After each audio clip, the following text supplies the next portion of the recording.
Meus irmãos, estamos aqui de volta, né? Como prometemos, para dar continuidade ao nosso estudo, né, do livro do Apocalipse. Nós estamos ainda no primeiro capítulo, né? Estamos falando ainda sobre ele, estamos estudando bem devagar, bem cautelosamente, para que não possamos colocar o carro na frente dos bois. Vamos devagar, vamos com calma, que a gente vai chegar lá, tá bom? Então, é um prazer estar com vocês aqui. E, mais uma vez, eu quero pedir a vocês, dê o seu like, né? Compartilhe esses vídeos, né? Se inscreva, né? Você que está ouvindo pela primeira vez, se você gostou, se você está gostando, se inscreva, compartilhe, né? Ative o sininho das notificações para que você seja avisado assim que tiver um vídeo novo, o YouTube vai estar avisando a você que chegou um novo vídeo nosso. E você compartilhe com seus amigos, seus irmãos em Cristo, na sua igreja, né, para que possam participar com a gente, né, dar aquele apoio, né, a esse trabalho, né, que nós fazemos aqui, juntamente com o nosso amado irmão Bruno, né, com a sua revista Ato e Reflexo, né, que tem dado esse apoio maravilhoso para a gente, fazendo a edição desses vídeos. Então vamos nos apoiar, vamos dar apoio a esse trabalho. Como nós falamos no início, esse trabalho não foi feito para ganhar dinheiro. Não é a nossa intenção ganhar dinheiro no YouTube. Nunca foi, nunca vai ser. Chegar a ter milhões de seguidores para ganhar muito dinheiro com isso, como alguns fazem. Como alguns fazem. Usam do YouTube como cabide de emprego. A nossa intenção não é fazer do YouTube cabide de emprego. A nossa intenção é divulgar a palavra de Deus a todas as pessoas.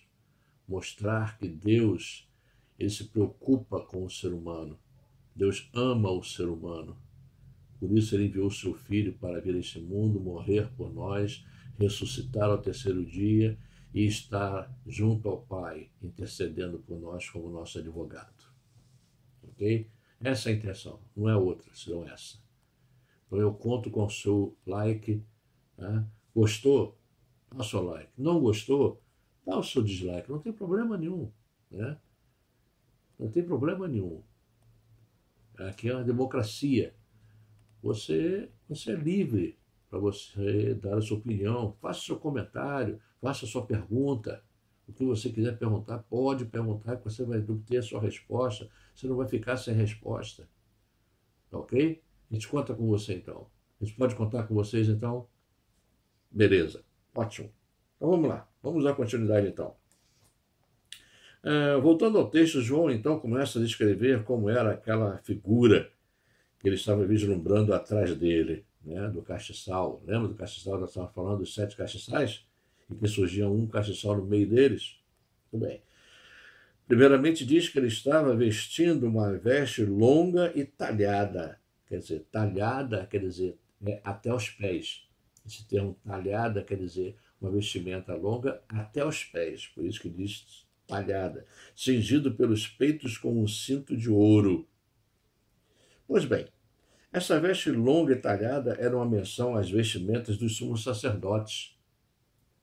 Lembra da vestimenta dos sumos sacerdotes no passado? De Arão, né? E aqueles outros sumos sacerdotes que existiram? Usavam essas roupas para ministrarem no santuário do templo. Eles usavam essas roupas especificamente para ministração, né? Para o culto, para os sacrifícios, né?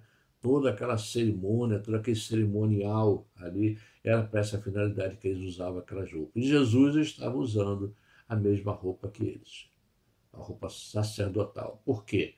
Porque Jesus é o nosso sumo sacerdote. Ok?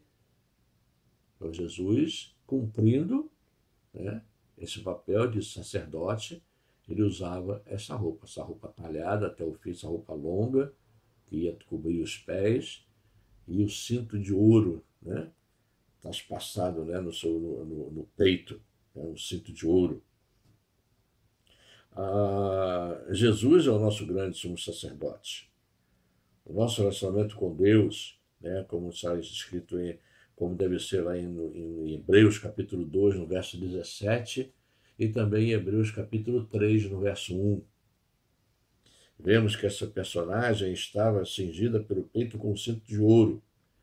Esse cinto de ouro, né, isso se refere ao antigo símbolo mundial de força e autoridade.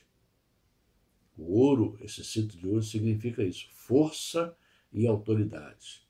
É o que Jesus tem, porque toda a força, toda a autoridade pertence a Jesus Cristo, o Senhor. Tá?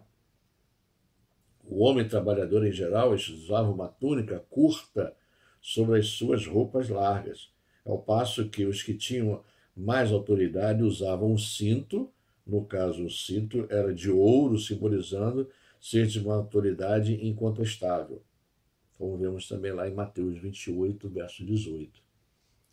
Então os homens humildes, os servos, usavam as roupas, né, as túnicas curtas, mas aqueles que tinham uma autoridade maior, né, eles tinham uma túnica longa, cobria os pés, tá? Símbolo de autoridade, de força, né, sobre aquele povo, sobre as pessoas. Assim como o Senhor Jesus tem a sua autoridade, né, sobre a sua igreja.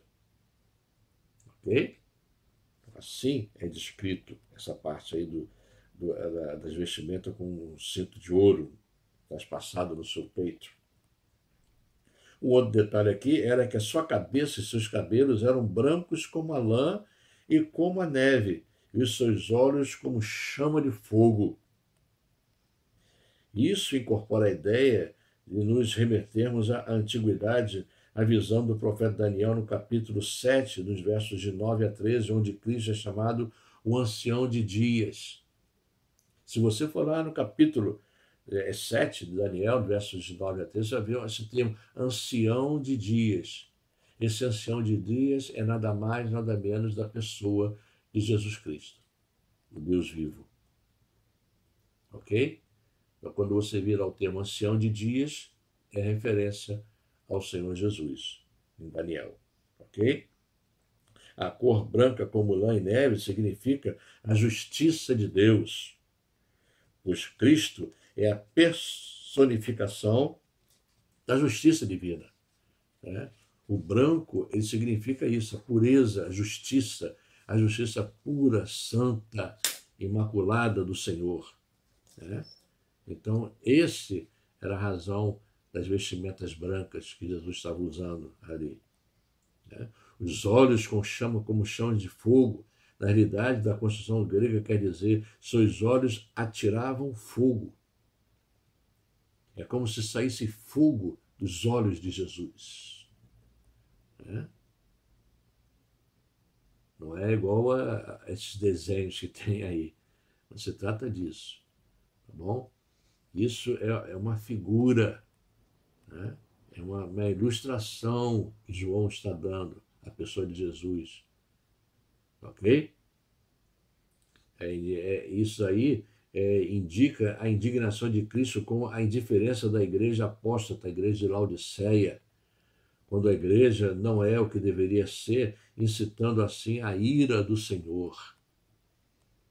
Tá? Então é um outro termo, a ira de Deus, o cálice da ira de Deus. Isso são referências ao período da tribulação. Então, o fogo, amados, o fogo na Bíblia, ele tem sentido sempre de juízo, de justiça a ser implantada, né? Queimar o pecado, queimar o sacrifício. Fogo não significa bênção. Fogo significa juízo. O fogo na Bíblia tem essa conotação. Por isso que lá em Hebreus diz que Jesus é paz, é amor, mas também é fogo consumidor. Não diz fogo abençoador, mas sim fogo consumidor. Ele consome, ele destrói aquilo. Ele destrói o mal, ele destrói o pecado, ele destrói a iniquidade. É para isso que serve o fogo. É para queimar, não é para abençoar. Então, quando muitas pessoas pedem, né, que desça fogo do céu sobre nossas vidas, as pessoas não sabem o que estão pedindo. Ah, porque lá em Pentecostes o fogo desceu. O fogo não desceu. Ah, mas tinha as línguas de fogo. As línguas não eram de fogo. As línguas eram como de fogo. Eram como se fossem brasas sobre a cabeça das pessoas. Então, era como se fossem línguas, como se fossem raios, como se fossem piascos de luzes saindo, né, para vários lugares e descendo sobre os 120 que estavam ali naquele lugar, naquele cenáculo. Eram 120 que estavam ali. Então, o Espírito Santo, ele batizou aquelas pessoas todas com alguma coisa parecida com fogo. Não foi com fogo. É um erro. Né? É um erro de interpretação. Mais um dentre tantos. Ok? Se você ver o texto, você vai ver que a Bíblia diz lá, e o Espírito Santo desceu como línguas de fogo. Como línguas de fogo. Ok? Muito bem. O texto também fala sobre os seus pés, né, como de um latão reluzente. Isso nos leva a pensar no juízo de Deus no altar de cobre do tabernáculo, onde o pecado era julgado. Se você for lá no Velho Testamento, você vai ver, né, que o altar de cobre, né, o tabernáculo, ele era para julgamento. O pecado ali era colocado o animal para ser sacrificado como para pedir perdão pelos pecados do povo. E ali o fogo consumia aquela oferta, aquele sacrifício. Né? E a voz, como de muitas águas, né, mencionada no texto, nos faz lembrar das grandes quedas d'água. Né? Eu sei que se você já tem a oportunidade de ir a uma cachoeira, né, da Foz do Iguaçu, as cataratas do Niágara, né, essas cataratas grandes, essas cachoeiras grandes, você vê o barulho que é as águas batendo, né, no solo. Então João comparou, né, a voz que vinha por trás dele como se fosse de muitas águas, como se fosse uma cachoeira, né, caindo. Devia ter sido algo tremendo, né? E deixa a pessoa praticamente quase que surda. Se você chegar perto, você fica quase surdo. O barulho que é, o peso da água batendo sobre as rochas ou batendo sobre as próprias águas, é um barulho ensurdecedor. Assim era a voz de Jesus, segundo João. Tá?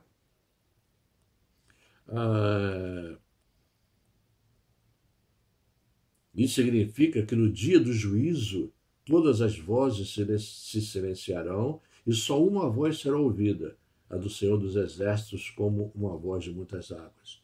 Então, no dia do juízo final, só será ouvir a voz de Jesus Cristo. Nenhuma outra voz será ouvida, né?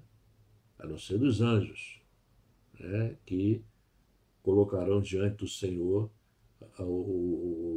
as pessoas, as causas, os livros serão abertos e serão lidos. E a voz do Senhor será ouvida, como a voz de trovão, a voz de muitas águas, estrondos, relâmpagos. Assim será a voz do Senhor. Para nós, não. A voz do Senhor será como refrigério à nossa alma, ao nosso espírito, ao nosso corpo que nós vamos ter. Para os ímpios, será algo terrível ouvir a voz do Senhor. Ficarão com medo de ouvir a voz do Senhor. Né? Então tem esses detalhes, tá bom? Adiante vemos uma referência bem peculiar em que ele tinha à sua destra 7 estrelas. E da sua boca saiu uma espada de 2 fios, de 2 gumes, né? Assim como diz a palavra, né, que a palavra do Senhor é como se fosse uma espada de dois gumes, que ela traspassa, ela vai até a divisão da medula e a alma. Assim é a palavra do Senhor. E o seu rosto era como o sol, quando na sua força resplandece, é como se fosse o sol do meio-dia, o sol a pino. Você não consegue olhar para o sol. Assim será a presença do Senhor, né? Agora, note que o próprio Senhor interpretou isto mais adiante no verso 20, onde as 7 estrelas são os anjos das igrejas. Quem são esses anjos? São anjos de asinhas? Não. Os anjos são os pastores das igrejas, dessas igrejas, das 7 igrejas. São os 7 pastores que são mencionados ali. As cartas foram enviadas para os pastores. As cartas não foram enviadas para as igrejas. As cartas foram enviadas para os pastores, para que as cartas fossem lidas para as igrejas, para as suas respectivas igrejas. Tanto é que você vê logo no início, ao anjo da igreja em Éfeso, ao anjo da igreja em Esmirna, ao anjo da igreja em Tiatira, ao anjo da igreja em Sardes, ao anjo da igreja em Filadélfia, ao anjo da igreja de Laodiceia. Você pode ver que a carta foi endereçada aos anjos, aos pastores. Não foi a igreja. O assunto era a igreja, mas o destinatário eram os pastores. Ok? É bom que se diga isso para você. Alguns interpretam que nesta hora não seriam 7 pastores, mas sim 7 anjos, né? Alguns interpretam como sendo anjo mesmo, porque os tais estavam no céu com o Senhor, ao passo que os pastores ainda estariam na terra. É uma interpretação totalmente errônea, nada a ver. Estes tais anjos poderiam representar guardiões dos templos, das igrejas, assim como lá em Mateus 18, 10, quando Jesus deixa claro que existem anjos que guardam até as crianças. Não se trata dos anjinhos loirinhos, né, de cachinhos, como muita gente, como os católicos costumam dizer que os anjos são, né? São crianças, não tem nada a ver uma coisa com a outra, tá? Ok? Isso são pinturas, isso é idolatria. Logo, essa corrente tem sido bem aceita pela maioria. E eu, particularmente, aceito essa interpretação por essas razões razoáveis e racionais. De quê? De que os anjos não são anjos mencionados ali. Os anjos são mensageiros. O que quer dizer a palavra anjo? Quer dizer mensageiro. Então, os pastores, eles eram os mensageiros que Deus usava para levar a mensagem de Deus à sua igreja. Ok? Então, essa era a razão, né, de que se tratava, né, desse tipo de pessoas. Não eram anjos, eram pastores, eram seres humanos, como eu e você. Ok? Muito bem. Quanto à sua boca saiu uma espada de 2 fios, isso nos remonta lá em Hebreus, né, 4:12, que diz que a palavra de Deus é mais cortante que uma espada de 2 gumes, 2 fios. E também que no dia do juízo a palavra de Cristo será como uma espada contra os condenados, que não haverá defesa nem fuga contra ela. Ela será fulminante e decisiva como uma certeira no alvo. Assim a palavra do Senhor vai ser direta e exclusiva para os ímpios, para a condenação, não para nós, ok? E o seu rosto como o sol em todo o seu esplendor e esplendor, faz menção ao que nós, como chamamos o sol a pino, o sol do meio-dia, fazendo menção à natureza divina de Cristo, tal como foi no Monte da Transfiguração, onde seu rosto brilhava mais que o sol, lá em Mateus 17, 2. Então, meu amado, aqui está a explicação para essa figura que estaria sendo apresentada, né? Pés reluzentes como de latão, o seu rosto brilhando como o sol do meio-dia, né? Os seus cabelos brancos como a neve, né? Os seus olhos flamejantes, saindo fogo de dentro deles, a sua boca, uma espada de 2 gumes saindo, né? Isso aí são figuras, são simbologias que João estava tentando descrever para a gente numa linguagem que a gente pudesse entender, né? Ok? Mas não é que sai uma espada da boca, né, de Jesus, abre a boca e sai uma espada de dentro. Não se trata disso. A espada ali é a palavra criadora, a palavra de Gênesis, da criação. O mundo e o universo ele foi criado pela palavra. Haja luz, haja água, haja terra, haja sol, haja lua, haja luminares, tudo é palavra. Ok?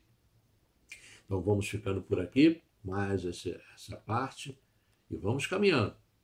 Vamos caminhando aos pouquinhos, né? Até chegarmos ao último capítulo do Apocalipse. Ok? Então, fiquem todos na paz do Senhor, que a graça e a paz do Senhor esteja sobre a tua vida, sobre a tua família, não somente hoje, mas por todo sempre. Que Deus te abençoe, tenha um dia abençoado na presença do Senhor e até uma próxima oportunidade. Se assim Jesus nos permitir e se Ele não voltar antes, estaremos aqui novamente. Ok? Então, que Deus te abençoe. A paz do Senhor a todos. Graça e paz.